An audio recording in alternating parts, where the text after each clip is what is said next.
Black Magic Woman podcast acknowledges the traditional owners of the land we have recorded this episode on. We also acknowledge traditional owners of the land where you, the listener or viewer, are tuning in from.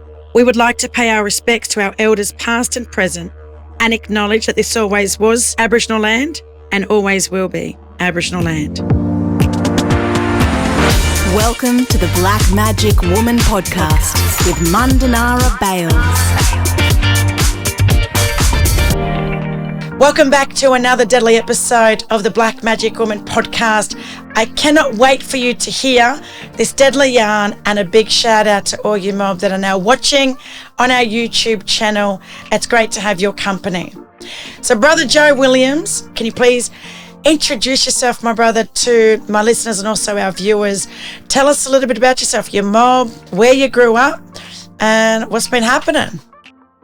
Firstly, I want to say how much of a pleasure it is to connect. Like we've been connected online and so forth for a while now, but then whilst it's it's virtual, it's still face to face as such. But you may or may not know, we talked about the footy stuff, but your beautiful father was one of the very first people to ever interview me when I kicked it into the top grade. So it's beautiful to do a full circle. Whilst it was a number of years ago now, we won't say how many years ago, but it's beautiful to do the full circle. But I've been really lucky. I played in the NRL, and then I was a boxer, and through ups and downs of different things, it's brought me to exactly who I am now and why I am now, and whilst that's broadly spoken about in many different whether it be online and so forth like that, I'm just super grateful that I get to do what I get to do every day, which is connect with mob and just to help people. Essentially, I help people identify why they are the way they are. I'm really lucky that sport was a platform for me for a number of years, but the work that I do now is by far the most meaningful work that I get to do. Deadly. And where are you right now? Are you on your country? I am. We always say I'm living within the Wiradjuri Nation, and I'm a Wiradjuri born fella. I was born in a little place called Cowra, and grew up in Wagga, but then moved down to Sydney to play footy and so forth. And then I ended up back still on my Wiradjuri country, but in Dubbo now. I live in Dubbo. The boss is a Dubbo girl, and she just tells me where I got to live and where my wardrobe is. So that's I'm lucky. I'm both Wiradjuri and Waggaloo on my dad's side. Little country called Waggaloo. That beautiful IATSIS map with all the different coloured nations and so forth. Waggaloo country isn't even on that map. Mm-hmm. It's a tiny little nation in the snowy mountains. It was actually, have you seen The Driver's Wife? I definitely have. We've had Annie Leah. All that country there is all Waggaloo country. Okay. So it's beautiful, stunning place. And that's where my Williams family originate from. And then I was born in Cowra, and I live now in Dubbo. So I've got to tell you, Braz, that I actually went to Dubbo West Primary School. So there you go. It's funny, Fun fact.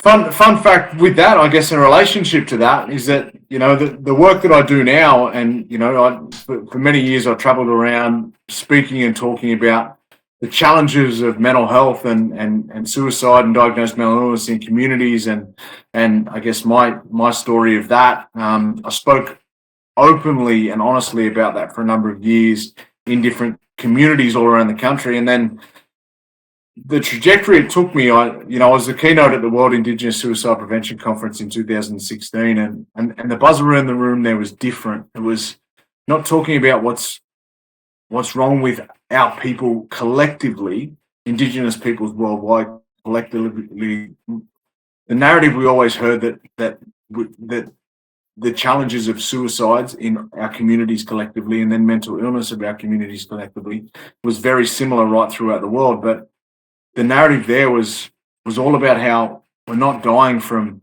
mental illness, we're dying from the ongoing impacts of what is colonization and the traumatic imprint that's left with a lot of our people.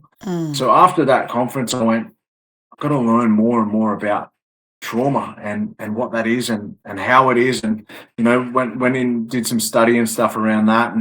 And to the work that I do now is setting up an academy called the Our Way Academy, which is working in singular communities, helping and guiding young people with the tools to then have the impact in their own communities, rather than me bouncing into communities, for a couple of days here and a couple of days there and then flying out. Our Way is about planting seeds with young people to help them be the best version of themselves. And how I got onto that just now, I'm doing the pilot at Dubbo West Primary. Stop it. Right. So it's Dubbo West Primary is just a beautiful, beautiful school that has its challenges like all schools. But if I'm honest, the challenges I'm seeing in schools collectively right across everywhere I go now is tougher than I've ever seen. And predominantly I've worked with teenagers, in the years of what everyone sees as the troubled teen years. But then learning and understanding trauma and brain development and how that impacts. I'm working more with younger people now and trying to build stronger foundations with younger people to, again, help them throughout those years. And, it's heartbreaking to see that the challenges throughout all facets of community are as challenged that I've ever seen. What would you say about cultural foundations? How important is it for our young people to be culturally strong, where some of them don't even know who their mob is? Mandanara, that's the absolute core of who we've got to be. The absolute core. And for a long time, a lot of our mob have said, culture is healing, we've got to get back to culture.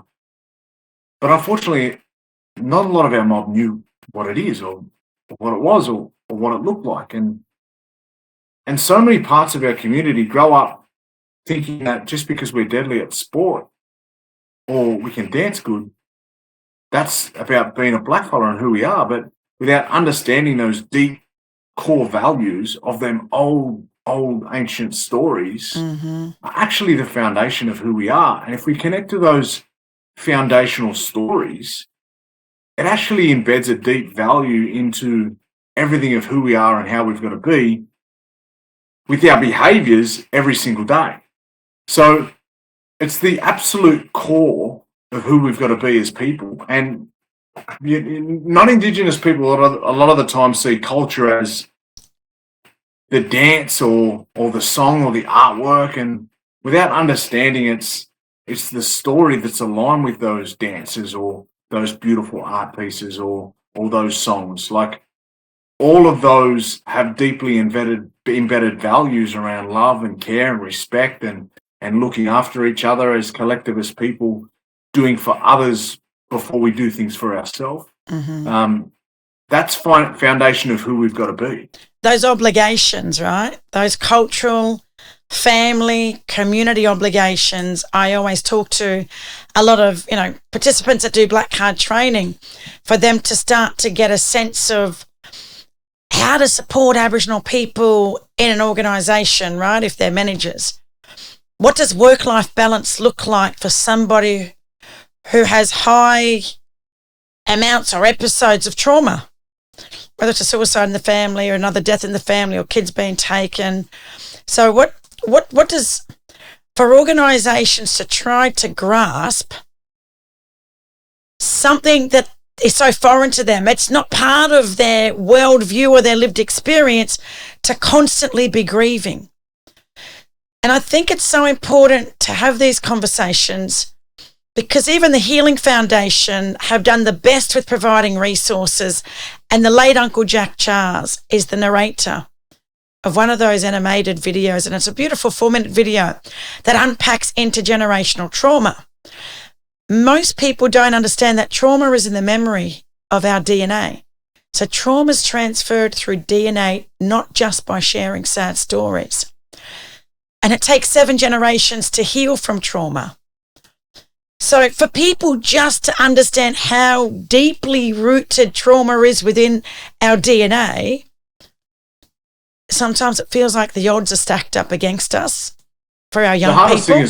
The hardest thing as well with all of that is that sometimes we can get lost in the fact that very much the science is all there and the research is all there around genetically what it is for us and the impact that it has. But the biggest thing that I say is that people with the intergenerational trauma we talk about think that it's this horrible spell that's cast over us and this is how I talk to people, whether it be adults and those who have children and grandchildren, the way that we change this stuff, because we can sit back and go, yeah, we've got this, and there's like as if it's a disease, like as if it's a disease. We've got it, and there's nothing we can do about it, and it's going to take all these generations just to change us. And the reason of colonization is the reason why we are the way we are, but without understanding that at its absolute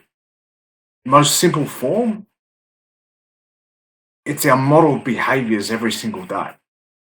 It's how we talk to our kids. It's what we do in front of our kids. It's telling our little kids to go and get a beer from the fridge.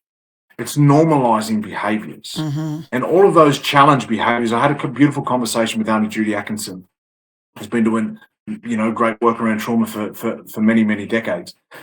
And she said, Joe, you got to understand, this is back when I first started working in this space. She said, you got to understand that every negative behavior that happens in our community is a result of trauma. Mm-hmm.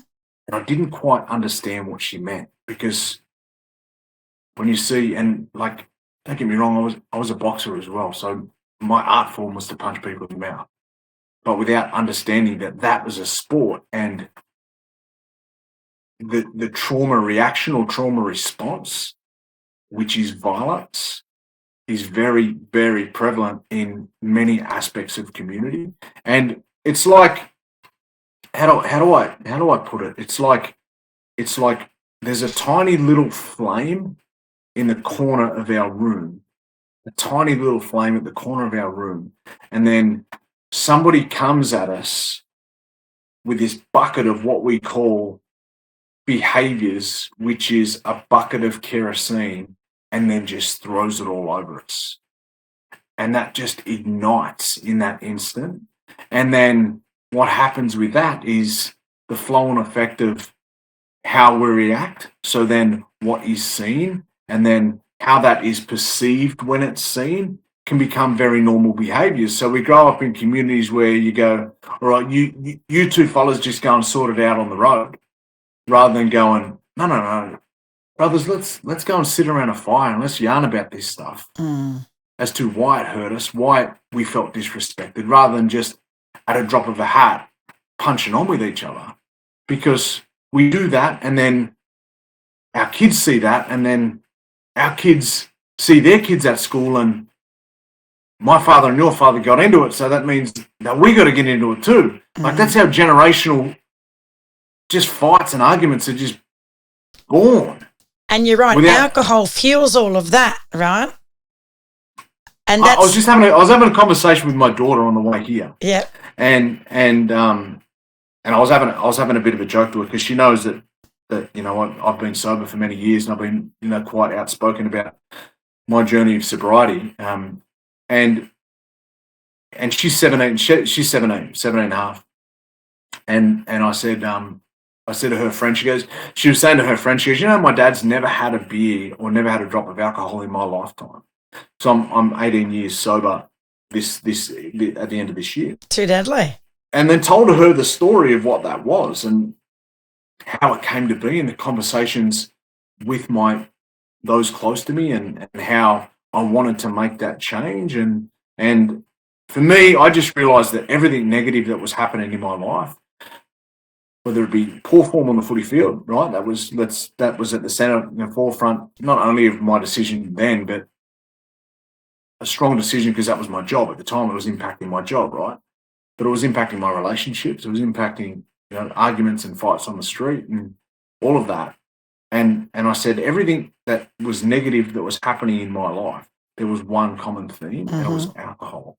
So, and then with alcohol came drugs and then relationship issues and all those sort of things. So what many people don't realize is that so many of the challenges within our community is the common narrative of alcohol use and abuse. Yeah. I don't even say alcohol and drug, because the biggest drug problem that's in Australia is alcohol. It is a drug, and people just wash it off because it's the inverted commas Australian culture to have it, work hard, play hard, have a few beers. And then have a drink. I love the fact, Braz, that we're talking about this, because for non-Aboriginal people that are listening or even watching this yarn, not all black fellas drink. It's not normalised in a lot of our households, and that's a stereotype about black fellas that we have to deal with every single day, and it's good that we're having this conversation. You wrote a book. Is it The Enemy Within? Define the Enemy Within. Define the Enemy Within. I haven't read it yet, but my sister Yarika was the first person to tell me that you got to get this book. So I've got to say big shout out to Yarika, because she's always said to me, why haven't you got Brother Joe Williams on your podcast yet? And I said, here, I've got a full-time job. The podcast is a side hustle to try and get people that are just as busy as me to line up our diaries. It's pretty deadly that we're here today. But Yarika first told me about you, and I just thought it'd be really good for you to share with some of my listeners. What led you to writing a book, or did you always want to write a book? Funny, I was doing a lot of work in the US with a guy called Kevin Hines, and Kevin's a great advocate in the mental health and suicide prevention space. Kevin's story is widely known and spoken about, and he's been around the world doing the advocacy type work in the mental health space. Kevin, his story, if you look it up. And I don't want to talk too much into it or be too challenging or triggering for a lot of people, but Kevin attempted his own life by jumping from the Golden Gate Bridge in San Francisco. And when I heard that story, and I connected with that man, and I was actually traveling a lot around the US, and it was actually Kevin who showed me this line of work, the advocacy work, and how busy I was in doing it, because we were up one morning and we'd fly and speak at different schools and corporates, and then we'd fly to somewhere else. And I traveled 35 states around the US doing that sort of stuff with him. And everywhere we went, whether it was conferences, schools, wherever else, Kevin was there, and he'd be signing his book, and then he'd have people lined up out the door. And then people would come up to me and go, "But Joe, where's your book?" And I was like, "Well, I don't have one." And they're like, "Yeah, but you were an NRL player and you were a boxer and you've lived with diagnosed mental illness and there's been challenges of suicide attempts and psych facility stays and the whole gamut of my story." And I honestly just didn't think that my story or who I was worthy to read about.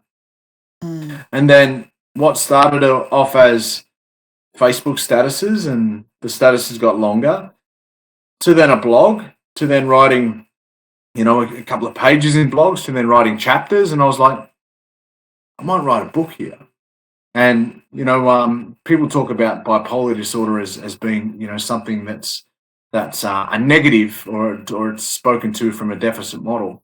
I've been diagnosed with bipolar disorder, and it was during a manic episode that I wrote the manuscript of my autobiography in a month.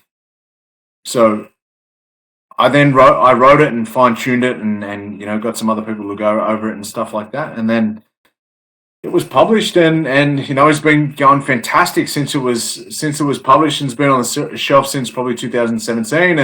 And I've contributed to a number of other books, and I've actually just can't let it out of the hat yet. But I'm about to say, what's next, Braz? What's next? There's so many things that's next. I'm doing some work on some kids' books at the moment. which is cool that I'm actually in discussion with a publisher about that now. And then I'm going to do some study. So yeah, I won't talk too deeply about that, but my next journey will be doing quite an extensive, let's call it research, in the academy, in the university world. So I'm really looking forward to that. And as I mentioned earlier, Our Way Academy, where we've started to pilot and fine tuning and working on the program and just always trying to help young people just be good people, and the reason we're not good people is just because we've had challenges in our lives that we've experienced. There's a brilliant book that I speak to so much and talk to so many people about is a book by a guy called Dr. Bruce Perry and Oprah, which is the book's called What Happened to You, and it reframes the conversation of what's wrong with people to what happened to people. And once you understand the notion or the background of what trauma is and understand how it plays out through our behaviors, Gabor Mate speaks greatly about it when he talks about how trauma is not what happens to you. Trauma is what happens inside of you as a result of what happens to you. And all of our behaviors, every single one of us, you, me, everyone, have different behaviors that have been conditioned from the very early years of our lives that are now normalized. And it's just about identifying those behaviors and learning to unwire those behaviors and build in new default behaviors that are more positive than they are, as a detriment to our psyche of who we are. It's like reprogramming ourselves, that's exactly right? what it is. It's exactly and what even it is. unlearning. Unlearning is the biggest thing, right? There's so many things that are normalized in our society that are not particularly healthy for us. We live in a society that our work hours are increasing, the time with our family is getting less and less, and we talk about how it takes a village to raise a child, yet we don't have a village. We only have that village one mum, is just one dad. it's fragmented. Yeah, it's because everybody's got their own shit to deal with, so you feel like you can't reach out to certain family members because you don't want to be a burden. I hear this a lot in our community when I'm yarning with different people that they say also to me they say, I know you got a lot on. I said, no. We should never be too busy for each other as family, as mob, right? We got to let our young people know that you can reach out, you can pick up the phone, hit me up on Instagram. Do you get that, bros? Do you get people, just mob, everyday black fellas reaching out to you? Yeah, and I invite it. Yeah. I invite it. Like my channels are always open. Like all of us, I get a hell of a lot of abuse and racism and I'm constantly having conversations with people because people just like relate to different things, right? That's the human element of what I do. Like I speak about the relatable. Yeah, which is beyond being just black fellas, right? That's the human element. Yeah, it's the human element. It's particularly with what goes on with our mind. Like we are living in a society that's not fit for us as human beings since how we've evolved. We always talk about how, again, the comment I said earlier, how culture heals. The original ways of our families were the things that kept us safe and secure with our attachments, with multiple mums and multiple dads. Yet we live in a singular home now that's, we're rushing our kids off to daycare because we're in a rush to go to work because we've got bills to pay. Yeah.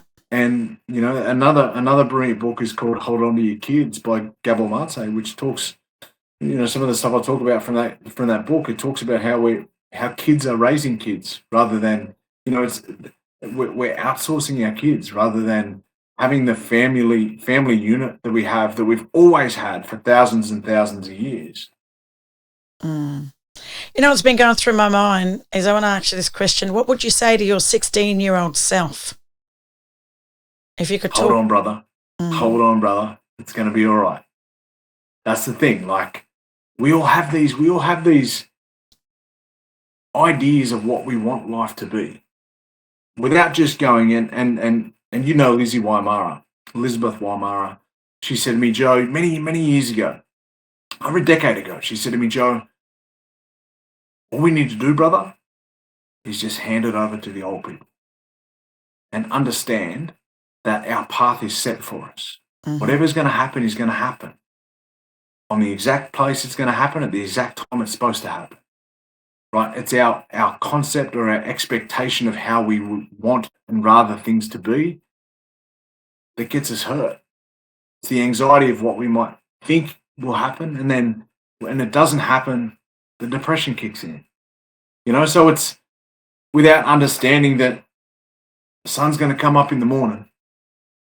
What we just got to do is hold on. My life, what can look like on the outside with suicide attempts and challenges with addiction and the highs of being a rugby league player and a boxer and then the work that I do now, it can be looked at on the outside and it's gone by in a blink.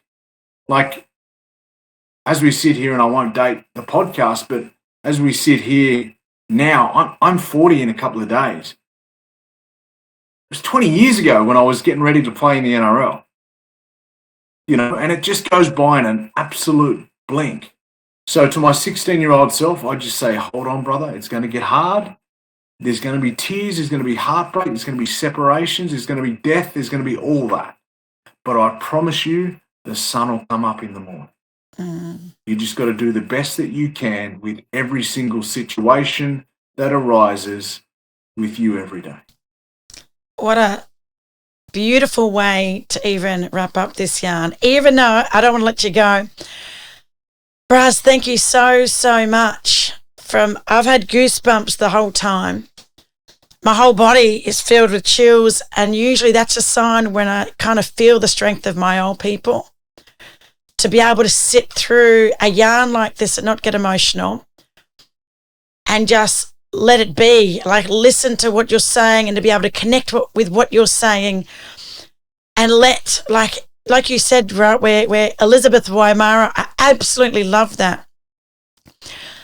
Like, let it go. Like, let our old people, let our ancestors look after things, because they've already got the pathway has already been paved, it's all laid out. We just have to trust in them and don't ever think that they're not there for us.